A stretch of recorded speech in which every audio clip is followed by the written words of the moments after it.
안녕하세요. 절대갑집의 명품 PD 한PD입니다. 자, 여러분, 일단 이 공약부터 보시죠. 이 과거에 나온 공약이에요. 공약인데 우리가 한번 냉정하게 한번 생각을 해보세요. 이런 공약들이 이루어질 가능성이 있는 건가? 옛날에 이제 대권 후보들이 내놨던 거죠. 연 45만 가구. 자, 박근혜 정부는 연 평균 45만 가구를 공급을 하겠다. 가능한가요? 가능하지 않죠. 그죠? 뭐 지금 한 달에 10,000가구도 분양을 못 하는데, 그죠? 한 가구에 한 달에 분양 나오는 거 10,000가구도 안 되잖아요. 지금 분위기로 봐서는 반도 안 되겠죠. 그죠? 한 30만 가구도 안 될 거야 아마. 자, 그러니까 공약은 공약일 뿐이에요. 자, 문재인 정부 때 공공임대 중심 100만 가구, 공공임대 중심으로 100만 가구. 우리 일반 중산층들이 공공임대를 원하지도 않죠. 그죠? 이것도 공약일 뿐이고, 그리고 공공임대를 100만 가구 공급하지도 않았고, 자, 윤석열 정부는 한술 더 떴네요. 그죠? 임기 내 270만 가구, 5년이니까 5, 25, 한 50, 한 2, 3만 가구를 계속 공급하겠다는 거죠. 말도 안 되는 공약이죠. 사실 뭐, 이렇게 공약을 남발하면, 이거 검찰에다 기소해야 되는 거 아닌 건가요? 그죠? 요즘 분위기가 그렇잖아요. 그죠?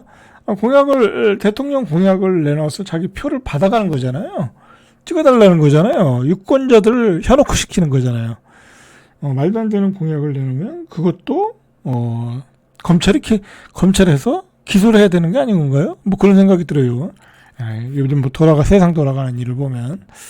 자, 이렇게 공약이 말도 안 된다. 제가 일부러 이렇게 자꾸 공약을 여러분들한테 이야기하는 것은, 앞으로 공약이 쏟아져 나오잖아요. 그죠? 계속 이야기할 거거든요. 한번 우리가 검증하자 이거예요. 검증하자. 과연 실현 가능한 공약인가? 자, 20일 때 대통령 선거 이제 후보자가 다 결정이 되면 공약이 다 나오겠죠? 한번 검증을 해보시죠, 같이. 자, 그렇게 하자는, 측면에서 한번 이야기 해봤고요. 그 다음에 이제, 제가 요즘 이제 방송하는 내용들을 너무 심각하게 듣지 마세요. 저는 일개 유튜브에 불과해요. 너무 심각하게 들으시고, 그거에 대해서, 뭐 댓글을 막 다루시는 분들이 있는데, 하나의 의견이다. 어떻게 제 말이 맞아요. 그죠? 제 말이 맞으면 저는 떼돈 벌어야 되는 거예요. 그죠? 제 말이 맞으면 제가 떼돈 벌어야 되고, 아니, 뭐, 수십만 조회수가 나와서, 말 그대로, 파급력 있는 인플루언서가 돼야 되는 건데, 뭐, 고작 1,000몇백 명밖에 안 봐요. 그러니까 너무, 심각하게 들으실 필요 없고, 그 다음에, 하나의 의견이고, 이런 식으로도 전개될 수 있다. 이런 의견도 있다. 그래서 여러분들의 사고와 생각에 어떤 영양소, 그죠? 하나의 어떤 바탕이 될 수 있는 뭐 그런 사고, 생각의 하나이다. 뭐 그 정도로 받아들였으면 좋겠어요. 뭐 여러분들 너무 심각하게 받아들일 필요 없어요. 저는 이렇게 생각한다. 제가 공부를 해보니까 저는 이렇게 생각한다라는 것뿐이에요. 그리고 야, 너 뭐 얼마 전에는 뭐 이런 얘기하고 얼마 후엔 이런 얘기하고 왜 그러냐 그런 댓글도 있는데, 생각을 해보세요. 세상에 세상이 이렇게 진행되는 데는 갖가지 변수들이 막 들어와요. 요즘 대선, 내가 윤석열 대통령이 파면당할 줄 알았습니까? 그죠? 그런 변수. 그 다음에, 지역균형, 불균형 발전이 이렇게 심각할 줄 알았습니까? 이런 변수. 그 다음에 오늘 뒤에서 이야기하겠지만, 제가 또 누누이 요즘 강조한 게 뭐예요? 제가 최근 들어서 강조한 게, 지방의 유지들이 돈을 싸들고 서울로 올라오고 있다. 그거 누누이 강조했어요. 근데 그거 오늘 기사로 터졌어요. 뒤에서 이야기하겠지만 기사로 터졌어요. 그게 문제가 될 것이다라고 이야기했잖아요. 지방의 유지들이 자기 뭐 20억, 30억짜리 집 팔아가지고 서울에 강남에 집을 살 것이다. 그게 문제가 될 것이다. 뒤에서 지금 얘기할게요. 해운대에 계신 분이 원베일리 106억짜리를 샀다라는 거야. 해운대 유지인 분이. 예?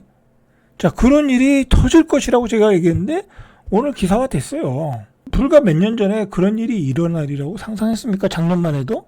한 2, 3년 돌아가면 그냥 한 2년, 3년 전에 막 그런 일이 일어나리라고 상상도 했겠습니까? 별로 그렇게 그게 주류가 되진 않는다고 생각했는데 그게 요즘 주류가 되고 있다는 게 문제가 되는 거예요. 자, 그 얘기는 뒤에서 이야기하고요. 자, 어쨌든 그렇게 너무 심각하게 받아들이지 마시고 자, 하나의 의견이다. 예? 여러분들. 그래서 사고의 스펙트럼을 여러분들이 넓으시고 판단하시는 데 도움이 되라. 그런 차원에서 이야기해요. 뭐 자꾸 제가 뭐라고 그러면 제가 이런 방송 할 의미가 없죠. 그죠? 할 의미가 없어요. 조회수 1000몇병 나오면서 내가 욕 먹어가면서 할 이유는 없죠. 그죠? 자, 보세요. 제가 기사를 정리하는데, 굉장히 중요한 내용이다. 그런 관점에서 초이스하고, 그걸 여러분들한테 강조하는 거예요, 여러분들. 제 생각을 얘기하는 것도 아니잖아요. 그죠? 이런 사회적 현상, 부동산 시장에서, 경제 분야에서 이런 일이 벌어지고 있는데, 이걸 이런 관점으로 우리가 해석을 해야 된다. 그리고 앞으로 이런 일이 벌어질 수 있다. 거기까지 말씀을 드리는 거예요. 근데 그런 일이 실제로 터지고 있잖아요. 지금 문제는. 자, 평당 1억을 돌파했는데, 대한민국의 상위 50여 개 단지에서 평당 1억을 돌파했다는 거예요. 여러분, 이것도 굉장히 심각한 얘기예요. 자, 이게 파이낸셜 뉴스에서 KB부동산의 3.3제곱미터당 그런 자료를 분석해 보니까 대한민국 상위 50여 개 단지에서 평당 1억을 넘는 단지들이 1억을 넘어섰다라는 거예요. 50여 개 단지의 평균이 1억을 넘어섰다라는 거예요. 여러분, 이거 굉장히 심각한 얘기예요. 쉽게 얘기해서요. 이제 잘못하면은 이 지금 50 플러스 알파거든요. 지금 50여 개 단지가 아니라 50 플러스 알파가 돼가지고 제가 얼마 전에 방송을 했어요. 자, 강남, 그 다음에 마용성, 그 다음에 과천, 그렇게 자꾸 강남과 중강남의 영역이 넓어져 간다. 서울에 여의도, 목동 자꾸 넓어져 간다. 자, 그게 서울 아파트 시세를 폭발시키고 있다. 폭등시키고 있다라고 말씀을 드렸잖아요. 그죠?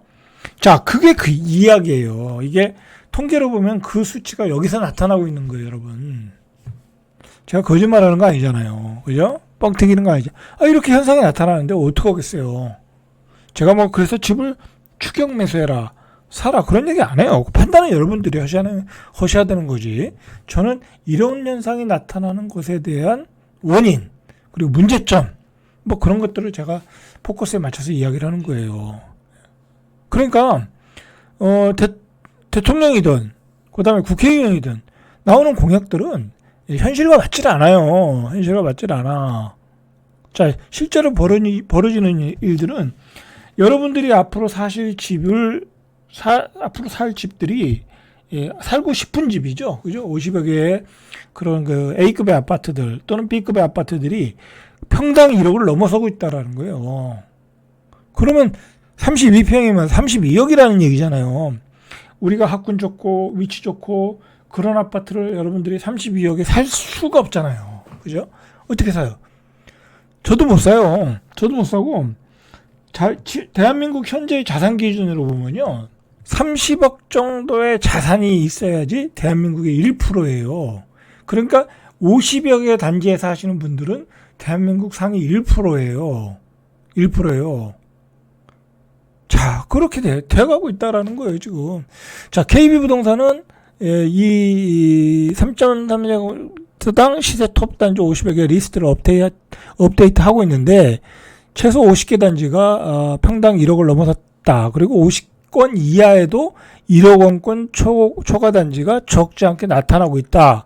자, 문제는요, 이게 문제는 뭐냐면, 이게 50여 개가 나중에 100여 단지로 확산될 수도 있다라는 데 문제가 있는 거예요, 여러분들.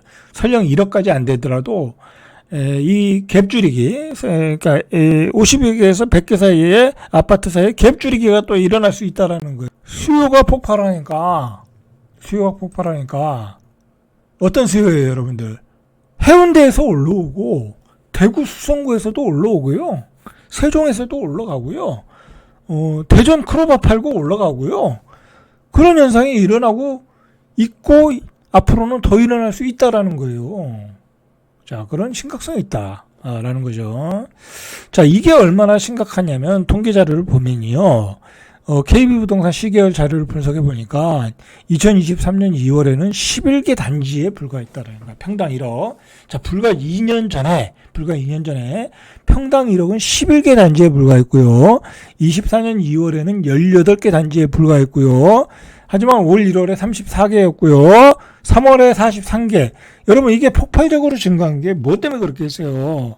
토지거래 허가제 때문에 그런 거예요. 토지거래 허가제 때문에. 여러분들, 토지거래 허가가 되면서, 야, 이거 이런 조치를 취할 정도로 서울의 아파트 시장이, 뭐랄까, 문을 열어준다. 그러니까 토지거래 허가제를 풀어준다는 거죠. 그랬다가 폭동이 일어나는구나.